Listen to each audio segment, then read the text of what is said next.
आणि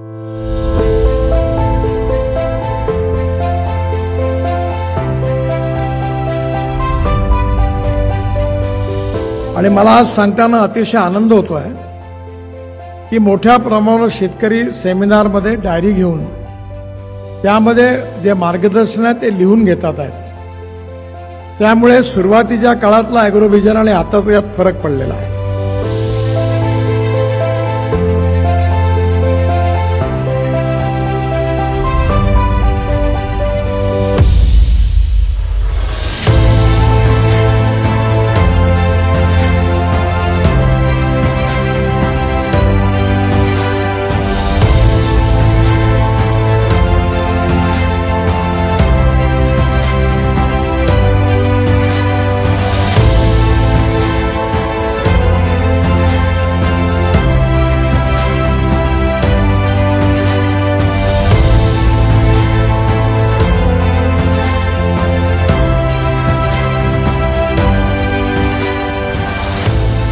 जगामधलं आणि भारतामधलं जे तंत्रज्ञान आहे त्या तंत्रज्ञानाच्या नवीन नवीन गोष्टींची भर पडते आहे। या अधिवेशनामध्ये इलेक्ट्रिकवर चालणारा ट्रॅक्टर, ड्रोनने स्प्रेइंग करता येईल असे ड्रोन आणि पेट्रोलची गाडी पण आपण इथेनॉलवर कन्वर्ट करून चालवू शकतो, त्याचं प्रात्यक्षिक ती गाडी, असे अनेक यशस्वी प्रयोग आपण या ठिकाणी केले।